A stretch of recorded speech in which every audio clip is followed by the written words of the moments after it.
Welcome to the Sociable Dog Pod, the podcast for anyone who wants to know more about the extraordinary relationship we have with our dogs and why we don't always understand each other.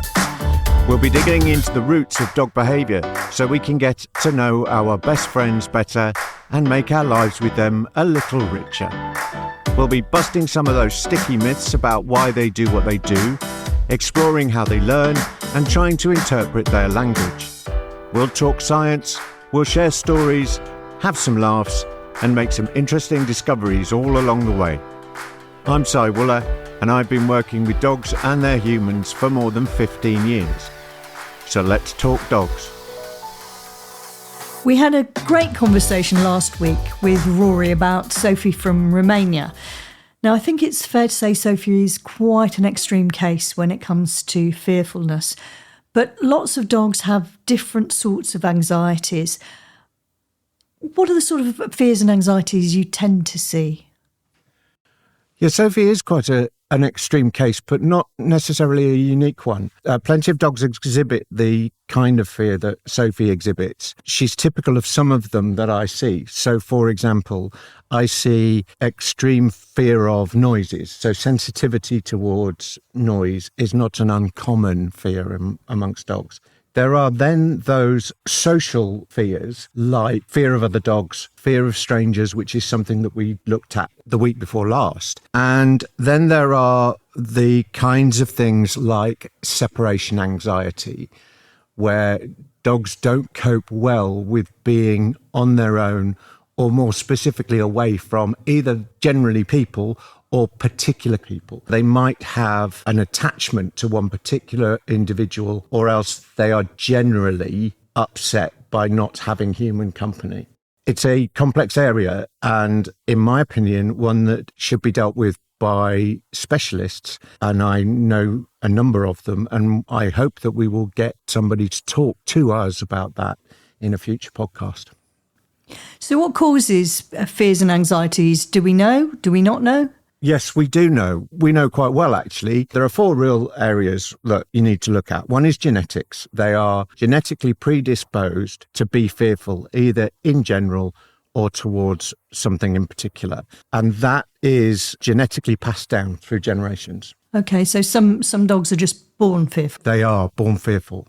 Then there is the one that people tend to assume has happened if a dog is fearful or is exhibiting fear aggression, for example. So fearful or aggressive behaviour towards a particular thing.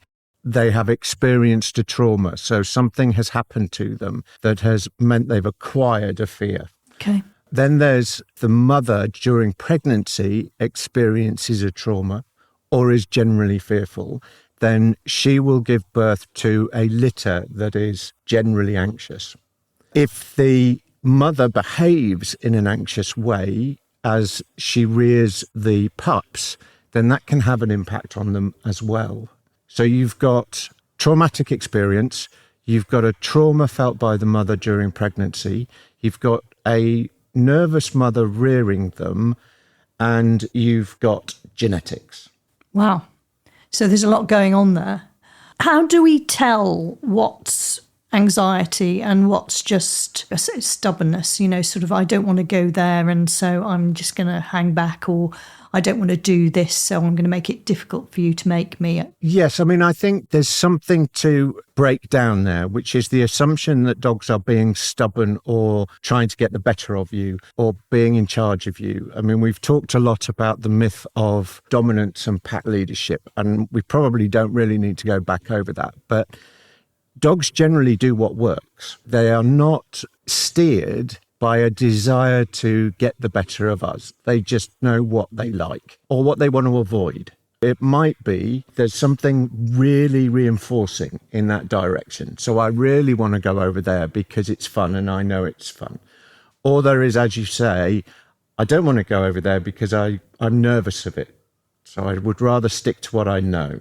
And that can be really difficult to identify sometimes, and it can only be body language and little tests that you can apply to find out whether or not that is a real genuine reluctance to do something or it's just a desire to do something else because that something else is intrinsically more reinforcing. So not wanting to do something or go somewhere because they're worried about it is demonstrably different from, I want to do this because I think it's fun, so I'm going to carry on doing this, whatever you want to do.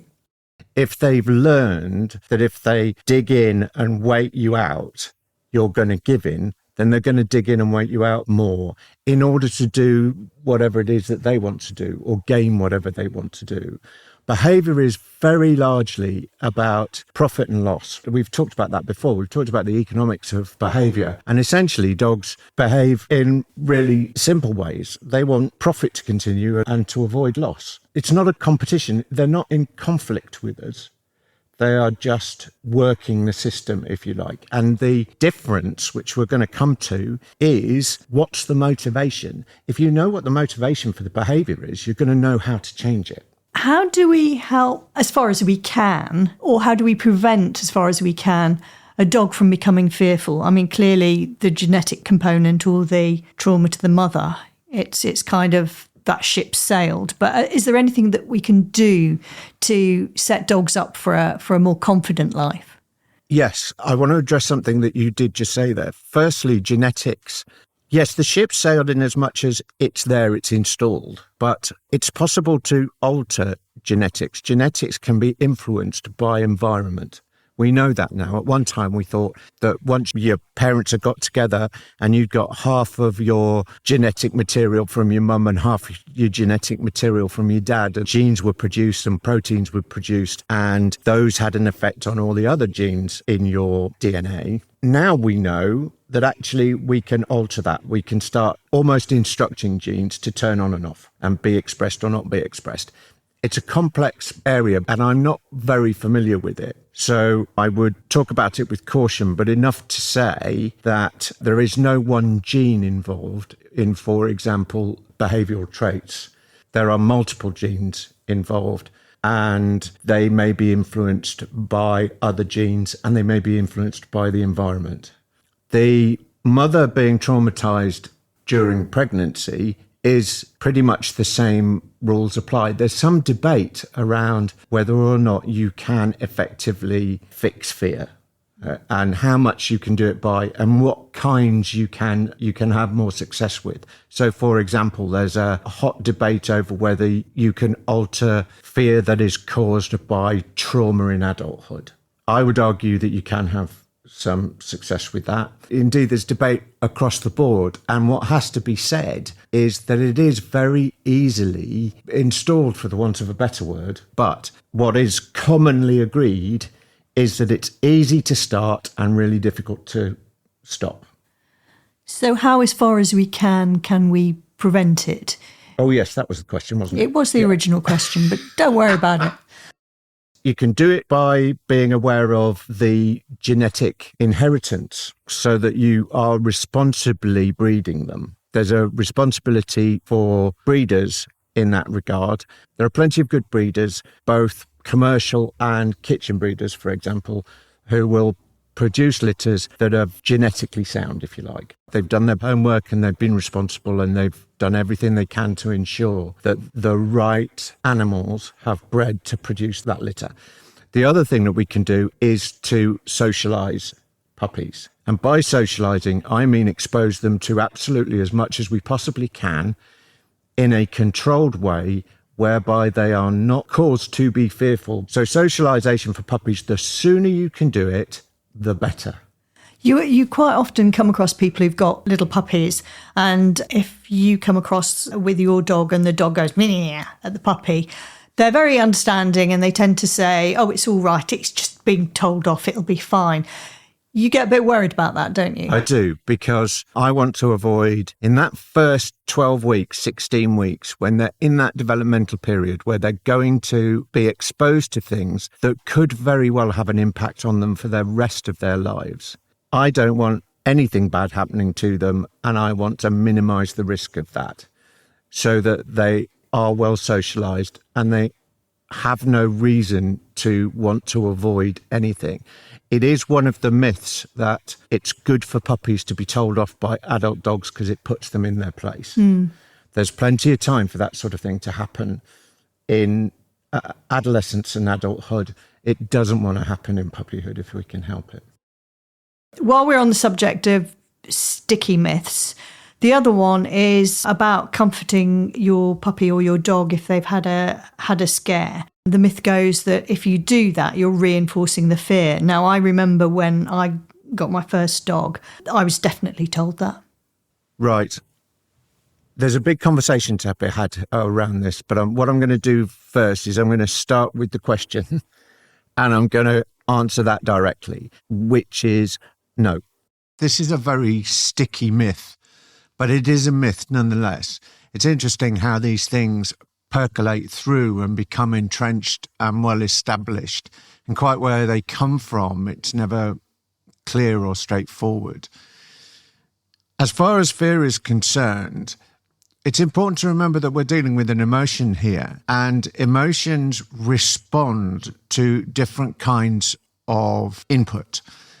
Now, it's true that you could absolutely make a fear worse. You could make it worse by ensuring that an animal associates a given situation with something deeply unpleasant. Something they're already afraid of is added to with something that makes them even more afraid. And that might be that they're afraid of you, or they're afraid of the situation because now the situation predicts even more danger and discomfort for them. So that's something to bear in mind. Now, fear operates in the same way for all animals. It's designed to keep the animal safe, to, in a situation where they are at threat or there is a perceived threat, that the animal's nervous system gets them ready to do either fight, flight, or freeze, the classic triumvirate. Now, comfort or reassurance serves the same purpose in any other animal as it does in human beings, particularly and more so if it comes from a trusted source, right? So somebody who is an established secure base, and we've talked about secure bases before, and it's a really interesting topic, and it's, I think, perhaps a little underestimated what value that can have, particularly with fearful dogs. But the point here is that you cannot reinforce fear, because reinforcement is a word that's used in operant conditioning, for one thing, and the language is important. You can make fear worse, and you could arguably teach a dog that being petted or comforted is a dangerous thing because it then predicts unpleasant stuff. But in general, if it comes from a trusted source, that reassurance is only going to do that. It's going to comfort, it's going to assure, and it's going to give a source of safety. Now, what it doesn't do is change that fearful emotion next time. The dog will still be fearful. So the reassurance and the comforting doesn't make fear worse, but it equally doesn't stop it. It doesn't end it. Doesn't finish it. It doesn't change it to something that's more assured, but it doesn't make it worse. It's a bit like me saying that if I were to hold your hand, if you were afraid of flying and I were to hold your hand as we took off, the act of me holding your hand would make you more fearful of flying. Now, if I was unkind to you and hostile towards you because you were frightened of flying, you might well never want to go near an airport again. But an absence of sympathy, it doesn't make logical sense that an absence of sympathy is going to make your fear better. And this isn't anthropomorphizing dogs. It's just that fear functions in the same way. It's designed as an aversive. It's designed to ensure that either you go further away or you make the scary thing go further away. And that might include aggressive behaviors in order to make the scary thing go away. And it might well be that if you add to the sense of danger and the sense of fear, because sadly, unfortunately, and I understand it, aggressive behavior from dogs scares us. And so we're inclined to punish it. And of course, if you punish that aggressive behavior that is being exhibited because of fear, you're actually going to make a bigger association with danger and increase the risk of more aggressive behaviour. So there's a certain irony in that. Now, the right way to deal with fear is to use incremental, systematic desensitization and counter-conditioning, making positive associations between the thing that scares them and something that they already intrinsically like. Find where they're happy and comfortable, make that positive association until you start to see some acknowledgement, some sense that they understand the relationship between the two things and that they're actively pleased to see the problem. And then you can move a little bit closer and you can do it all over again. But there is nothing to be gained by effectively flooding them with the stimulus. Now, this question has arisen recently because of a tweet on Twitter X by Rory Kethlen-Jones, who is Sophie from Romania's dad, of Diane carrying Sophie down some steps to a beach. And the question was whether or not that would reinforce Sophie's sense that there was a problem. And I understand this and I get it in the context that this has become a very sticky myth. But here's the thing, there is a distinct difference between walking your dog towards something that they're frightened of and walking them past something that they're frightened of, or carrying them past something that they're frightened of. And essentially, the important thing here is that what we're trying to do is keep the dog under their fear threshold. And if that means getting them past the thing that they're frightened of fast, then that's the way that we should do it, because we're not training at that point. We're simply managing the situation. We're simply trying to get them back under threshold, far enough away from the thing that worries them, that they're calmer and happier. That's the right thing to do. It's the right thing to do with any body that's frightened, and it's the right thing to do with any animal that's frightened, is to try and get them back in a state of calm. I think that when people talk about reinforcing the fear, they probably use it in a very kind of colloquial, general term.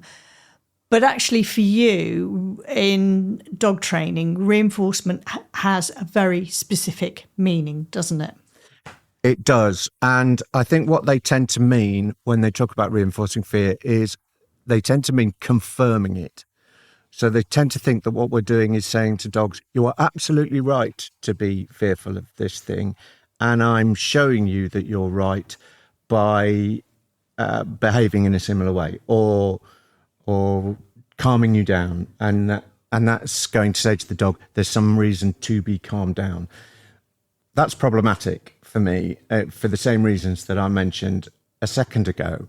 But as far as reinforcement is concerned, the term is important because the term is not related to emotional conditions. Two ways that animals learn, remember, and I bang on about this all the time, is they learn by association. So one thing in the environment predicts another thing in the environment happening. And depending on how they feel about the second, they start to feel the same way about the first. A predicts B. And they formulate an emotional response to that. It's involuntary. In the first instance, fear is an involuntary emotion. And as a result of that, they have certain ways of behaving and responding to that stimulus. Usually, when it comes to fear, it's fight, flight, or freeze. So they do it spontaneously initially. But if one of those is successful, it's likely to be maintained by way of learning, a different kind of learning, the learning by consequence. And so it's maintained because they've learned that it works. Learning by consequence or operant conditioning is typically how dogs learn because of the way that they act on their environment. So it's not something they have no control of, it's something they do have control of. It's what we typically think of as obedience behaviors, if you like. So they do something, and the consequence of that is either something they want or something they don't want. So nice sit, nice treat. Nice sit, nice treat. If they sit more, then you can say that that behavior has been reinforced. If, and I don't recommend this, by the way, this is just an example of the science. If, on the other hand, they sit and they're told off in some way, if the telling off is unpleasant enough, then they will avoid sitting in order to avoid the consequence, the unpleasant consequence. And you can say, if that behaviour goes down, you can say it's been punished. So these are very specific definitions in behavioural terms. I mean, we tend to throw them about generally in general conversation, but they mean something very specific for you. They do. Reinforcement means anything that makes behaviour go up. Punishment means anything that makes behaviour go down. In the science, there's negative punishment, which is about removing something in order to get behaviour to go down. And that typically is a reinforcer. You can change the behaviour by removing the opportunity for reinforcement, for reward. So if they do something, you say, oh, too bad, you don't get a reward for that because it's not the behaviour I wanted. You'll get less of that behaviour. You've done something very benign. All you've done is remove the opportunity for reinforcement, for reward. But that's all about the dog not being upset and choosing to do one thing or another. Can we just pause there? Because that's quite an abstract concept. Give me a little example of removing the opportunity for reinforcement. Let's say your dog jumps up at visitors when they come to the house.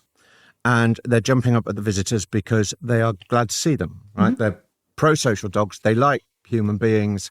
They're excited to see them and they want to get to their faces and lick their faces and say, hello, how are you? I'm Fido.